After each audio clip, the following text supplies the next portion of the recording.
हात तुझा खेळाती तुझे तुझारे साथी पायात तू बांधून घे क्षण सारे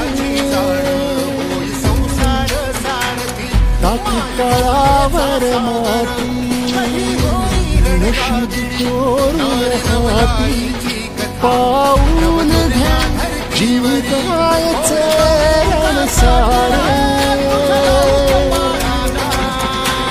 काळ्यान भाचा तू ध्रुव तारा पिऊन घे रे अंधार सारा उठी रे चली रे उडी रे झेप घे ते आपल्याला एवढंच सांगतो की वाट बाहू काही दिशा थांबायचं नाही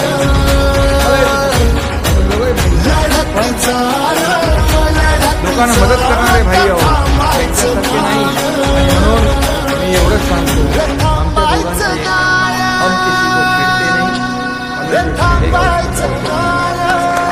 आणि म्हणून आणि जे काँग्रेसच्या इशाऱ्यावर नसतात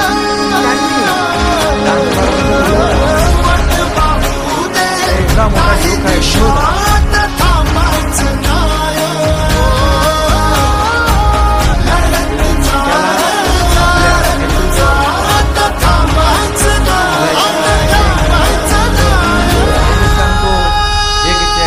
कई चेहरे लगा लेते हैं लोग हे सगळं आपल्याला माहित आहे। एक सिनेमा होता शोले त्याच्यामध्ये असरानी होता। असरानी म्हणाला आधे इधर आओ आधे उधर जाओ आधे उधर जाओ बाकी मेरे पीछे आओ। अरे पीछे कोण आहे? असंच राहिलं तर कसं व्हायचं? आणि म्हणून चिंता तुम्ही तुमची करा आमची करू नका। आणि मग योगेश कदम जे काम करतायत हे काम तुम्ही सुरू ठेवा। बिलकुल आरोपीच्या पिंजऱ्यामध्ये उभं करण्याचा प्रयत्न ते लोक आपल्याला करतील पण त्याची चिंता करण्याची आवश्यकता नाही। कारण किती झालं तरी सुद्धा या ठिकाणी मी एवढंच सांगेन की आरोप किती करू द्या, आरोपांची राळ उठवून कुणी किती करू कुरापती, योगेश आणि सिद्धेशच्या साथीने रामदास भाई करतील त्यांची माती।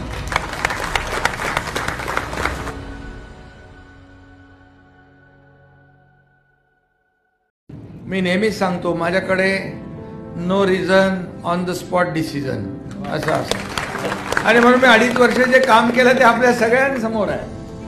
आणि त्यामुळेच अशी अनेक नाट्यगृह उभी राहिली आणि त्याला पाठपुरावा नक्की आवश्यक असतो आणि योगेशचा पाठपुरावा अतिशय मी पाहिला, जवळून पाहिला।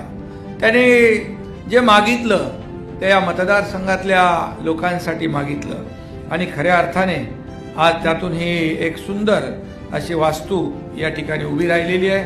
खरं म्हणजे अशा वास्तू रस्ते आपण बनवतो, पाणी देतो, दिवाबत्ती देतो, अनेक सुविधा देतो, परंतु शेवटी एक विरंगुळा म्हणून थोडं तरी काहीतरी आपलं मनोरंजन व्हायला पाहिजे। माणसाच्या धकाधकीच्या आयुष्यामध्ये थोडा काळ का होईना आपल्याला थोडं तरी मनाला शांती आणि डोक्याला देखील आणि चांगलं जे काही पाहायला संधी पाहिजे असते आणि त्यामध्ये या नाट्यगृहांचं महत्त्व खूप जास्त आहे। आणि म्हणूनच हे नाट्यगृह जे आहे हे इथं उभं राहिलं त्याबद्दल मी पुन्हा एकदा रामदास भाई आणि योगेश या दोघांचे अभिनंदन करीन।